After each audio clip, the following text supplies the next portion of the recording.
Hello বন্ধুরা, welcome to only sports view. তো এই ভিডিওতে কথা বলবো আইএসএল নিয়ে। তো আইএসএলে কলকাতার ডার্বি নিয়ে আলোচনা করব। মোহনবাগান বনাম ইস্টবেঙ্গল যেই ম্যাচটা হতে চলেছে আগামী 17ই মে সন্ধ্যে 7:30 থেকে যুবভারতী ক্রীড়াঙ্গনে, তো সেই ম্যাচটা নিয়ে আলোচনা করব। তো এই ম্যাচে দুটো দলের লাইন আপস কেমন হতে পারে, দুটো দলের পরিকল্পনা কি হতে পারে, এছাড়া দুটো দলের শক্তি দুর্বলতা নিয়েও আলোচনা করে নেব এবং এর পাশাপাশি আইএসএল পয়েন্টস টেবিলটা নিয়েও আমরা একটু আলোচনা করে নেব, কোন দল লিগ জিততে পারে, তো সেই বিষয়ে আলোচনা করব। তো ভিডিওটি সবাই শেষ পর্যন্ত দেখতে থাকো, আর চ্যানেলে নতুন হয়ে থাকলে চ্যানেলটি সাবস্ক্রাইব করে পাশে থাকা বেল আইকনটি অন করে পাশে থেকো।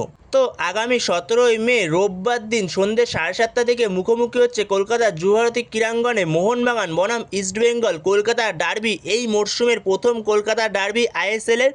তো সেই ম্যাচের মুখোমুখি হওয়ার আগে দুটো টিম বর্তমান সময়ে সেম পয়েন্টে রয়েছে, যেখানে বর্তমান সময়ে 1 নম্বরে রয়েছে ইস্টবেঙ্গল, যেখানে ইস্টবেঙ্গলেরও পয়েন্ট 22, 11 ম্যাচে 22, এবং মোহনবাগানেরও পয়েন্ট 11 ম্যাচে 22। তো সেখানে দুটো টিমই সমান পয়েন্টে রয়েছে। ইস্টবেঙ্গল রয়েছে 1 নম্বরে গোল ডিফারেন্সের ক্ষেত্রে, আর মোহনবাগান রয়েছে 2 নম্বরে গোল ডিফারেন্স, যেহেতু মোহনবাগানের কম, তো সেক্ষেত্রে মোহনবাগান 2 নম্বরে রয়েছে, যেখানে ইস্টবেঙ্গলের গোল ডিফারেন্স +17 আর মোহনবাগানের গোল ডিফারেন্স +13। তো সেখানে ডার্বিটাই ডিসাইড করবে কোন দল এই মরশুমে আইএসএলটা জিতবে, মানে লিগটা জিততে পারে, যেখানে দুটো টিমই যেহেতু বর্তমান সময়ে 22 পয়েন্টে রয়েছে। তো সেক্ষেত্রে ইস্টবেঙ্গলের কাছে অ্যাডভান্টেজটা বেশি, যেহেতু ইস্টবেঙ্গল গোল ডিফারেন্সের ক্ষেত্রে অনেকটাই এগিয়ে রয়েছে মোহনবাগানের থেকে। যেহেতু গোল ডিফারেন্সটা দেখা হবে, তো সেক্ষেত্রে ইস্টবেঙ্গল অনেকটাই এগিয়ে রয়েছে, ইস্টবেঙ্গল 1 নম্বরেও রয়েছে। তো ইস্টবেঙ্গল যদি ডার্বিটা জেতে বা ড্রও করে, তো সেক্ষেত্রে ইস্টবেঙ্গল অনেকটাই এগিয়ে থাকবে লিগ জেতার ক্ষেত্রে। আর উল্টো দিকে মোহনবাগানের ক্ষেত্রে এই ম্যাচটা ডু অর ডাই ম্যাচ। মোহনবাগানকে এই ম্যাচটা জিততেই হবে যদি মোহনবাগানকে লিগ জিততে হয়, কারণ মোহনবাগান যেহেতু গোল ডিফারেন্সের ক্ষেত্রে অনেকটাই পিছিয়ে রয়েছে। তো সেক্ষেত্রে মোহনবাগানকে পয়েন্টে এগিয়ে যেতে হবে এই ম্যাচটা জিতে, যেহেতু মোহনবাগানের লাস্ট ম্যাচটা রয়েছে দিল্লি এফসির সঙ্গে, আর উল্টো দিকে ইস্টবেঙ্গলের লাস্ট ম্যাচটা রয়েছে সেটা হলো ইন্টার কাশির সঙ্গে। তো সেখানেই যদি ডার্বি ড্র হয়, তো সেক্ষেত্রে যদি পরের ম্যাচ যেটা ইস্টবেঙ্গলের ম্যাচ রয়েছে ইন্টার কাশির সঙ্গে, তো সেই ম্যাচটা ইন্টার কাশির সঙ্গে ইস্টবেঙ্গল জিতে গেলে ইস্টবেঙ্গল চ্যাম্পিয়ন হয়ে যাবে এই মরশুমে, 2025-26 মরশুমের আইএসএল চ্যাম্পিয়ন হয়ে যাবে। তো সেক্ষেত্রে মোহনবাগানের কাছে একটাই সুযোগ, মোহনবাগানকে ম্যাচটা জিততে হবে, ডার্বিটা মোহনবাগানকে জিততে হবে, কিন্তু সেটা কোনোভাবেই সহজ না। যেখানে ডার্বি কোনো সময় কোনো টিমকে এগিয়ে রাখা যায় না, সে যত টিমই খারাপ খেলুক না কেন, ডার্বির অলওয়েজ একটা আলাদা প্রেশার থাকে। তো সেক্ষেত্রে সবসময় 50-50 ম্যাচ হয়। তো সেক্ষেত্রে মোহনবাগানের 100% দিয়ে মোহনবাগানকে এই ম্যাচটা বের করতে হবে, ডার্বি ম্যাচটাকে, যদি মোহনবাগানকে লিগ জিততে হয়। আর ইস্টবেঙ্গলের জন্য ইস্টবেঙ্গল জিতে গেলে তো খুবই ভালো, ড্র করলেও ইস্টবেঙ্গলের খুব একটা সমস্যা হওয়ার কথা নয়। তো যাই হোক, শেষ অবধি কলকাতাতেই আসবে ট্রফিটা, যেই ক্লাবই জিতুক না কেন, ইস্টবেঙ্গল জিতুক কিংবা মোহনবাগান জিতুক। তো দুটো টিমই বর্তমান সময় 1 নম্বর 2 নম্বরে রয়েছে পয়েন্টস টেবিলের, যেখানে কলকাতার এই দুটো টিমই বর্তমান সময় পয়েন্টস টেবিলের 1 নম্বর এবং 2 নম্বরে রয়েছে। তো যেই টিমই জিতুক, তো কলকাতাতেই ট্রফিটা আসবে। তো এটাই খুবই খুশির খবর যে কলকাতাতেই আসছে ট্রফিটা। তো সেখানে দেখা যাক শেষ অবধি কোন টিম ডার্বিটা জিততে পারে। তো সেখানে যদি দুটো টিমের লাইন আপস নিয়ে আলোচনা করি, তো প্রথমে যদি ইস্টবেঙ্গলের লাইন আপস নিয়ে আলোচনা করি, তো ইস্টবেঙ্গলের কোচ অস্কার বুজন, সে 4-4-2 ফরমেশনে যেতে পারে, যেখানে গোলকিপারে স্টার্ট করবে প্রভসুকান সিং গিল, 4 জন ডিফেন্সের মধ্যে লেফট ব্যাক স্টার্ট করবে লালচুঙ্গুঙ্গার, রাইট ব্যাক স্টার্ট করবে মোহাম্মদ রাকিব, আর দুজন মেন সেন্টার ব্যাক হবে, একজন আনোয়ার আলী, আরেকজন হলো কেভিন সিবেলে।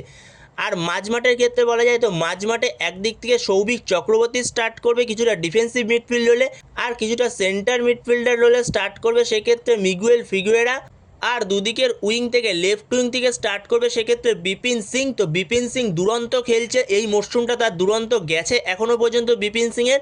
আর রাইট থেকে স্টার্ট করবে সেক্ষেত্রে মোহাম্মদ রাশিদ, আর ওপরে দুজন স্ট্রাইকার হবে ইস্টবেঙ্গলের, একজন হলো পিভি বিষ্ণু, আরেকজন হলো ইউসেফ ইজ্জেজারি।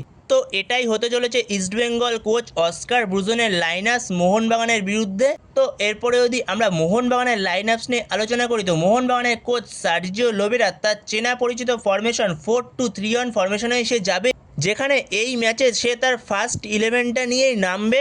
যেখানে মোহনবাগানের লাইন আপসটা ঠিক এরকম হবে, যেখানে গোলে স্টার্ট করবে বিশাল কাইত, 4 জন ডিফেন্সের মধ্যে লেফট ব্যাক স্টার্ট করবে সুভাশিস বোস, আর ওপরে দুজন স্ট্রাইকার হবে ইস্টবেঙ্গলের, একজন হলো পিভি বিষ্ণু, আরেকজন হলো ইউসেফ ইজ্জেজারি। আর দুদিকের উইং থেকে লেফট উইং থেকে স্টার্ট করবে সেক্ষেত্রে Mohammad Rashid, right back start করবে অভিষেক টাকচাম সিং, আর দুজন মেন সেন্টার ব্যাক হবে, একজন হলো আলবার্তো রড্রিগেজ, আরেকজন হবে মেহতাব সিং। তো এটা হতে চলেছে মোহনবাগানের ডিফেন্স লাইন। তো এরপর মাঝ মাঠে এই ম্যাচে স্টার্ট করাবে আপুইয়াকে ডিফেন্সিভ মিডফিল্ড রোলে, আর সেন্টার মিডফিল্ড রোলে কিছুটা স্টার্ট করবে সেক্ষেত্রে অনিরুদ্ধ থাপার জায়গায় চাইলে সেক্ষেত্রে সাহালকে দিয়েও স্টার্ট করাতে পারে লোবেরা। আর দুদিকের উইং থেকে লেফট উইং থেকে স্টার্ট করবে লিস্টান কোলাস, আর রাইট উইং থেকে স্টার্ট করাতে পারে এই ম্যাচে জেসন কামিন্সকে। আর as a number 10 attacking midfield হলে সেক্ষেত্রে স্টার্ট করাতে পারে রবসান অথবা ডিমিকে দিয়ে, রবসানকে দিয়েও স্টার্ট করাতে পারে বা অথবা ডিমিকে দিয়েও স্টার্ট করাতে পারে। এখন লোবেরা যাকে ইচ্ছা হবে তাকে দিয়ে স্টার্ট করাবে। আর অ্যাজ এ নম্বর 9 ওপরে স্ট্রাইকারে স্টার্ট করাবে সেক্ষেত্রে জেমি ম্যাকলারেনকে। তো এটা হতে চলেছে ইস্টবেঙ্গলের সঙ্গে মোহনবাগানের লাইন আপস। তো এরপরে যদি আমরা দুই দলের শক্তি দুর্বলতা নিয়ে আলোচনা করি, তো সেখানে যদি সবার প্রথমে ইস্টবেঙ্গলের শক্তি দুর্বলতা নিয়ে আমরা আলোচনা করি, তো সেক্ষেত্রে ইস্টবেঙ্গলের শক্তিশালী দিক হলো সব থেকে তাদের মিডফিল্ড, যেখানে ইস্টবেঙ্গলের মিডফিল্ডে মিগুয়েল ফিগুয়েরা, মোহাম্মদ রাশিদের মতো প্লেয়ার রয়েছে। তো যথেষ্ট শক্তিশালী মিডফিল্ড তাদের। এছাড়া ডিফেন্স লাইন আপসটা যথেষ্ট শক্তিশালী হয়ে গেছে এখন কেভিন সিবেলে ফিরে আসাতে, যেখানে কেভিন সিবেলে আর আনোয়ার আলী জুটিটা যথেষ্ট ভালো খেলছে।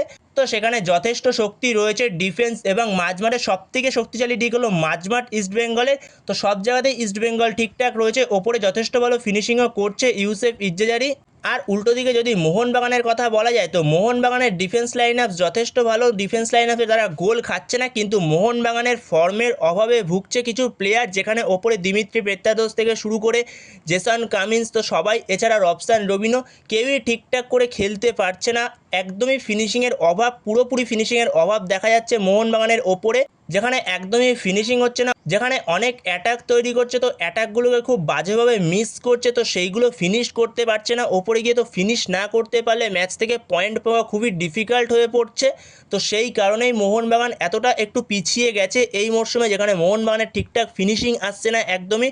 তো সেখানেই মোহনবাগানের ফিনিশিংয়ের ক্ষেত্রে সবথেকে বেশি দুর্বলতা রয়েছে। এছাড়া মাঝমাঠেও তো একটু সমস্যা রয়েছেই। তো সবথেকে বেশি সমস্যাটা বর্তমান সময়ে দেখা যাচ্ছে ফিনিশিংয়ের ক্ষেত্রে। তো সেখানে ফিনিশিংটা যত তাড়াতাড়ি না ইমপ্রুভ করবে মোহনবাগান, তো সেক্ষেত্রে মোহনবাগানের আরও বেশি সমস্যা হবে। তো সেক্ষেত্রে মোহনবাগানের ডার্বিতে সমস্যা হতে পারে যদি ফিনিশিং ঠিকঠাক না হয়।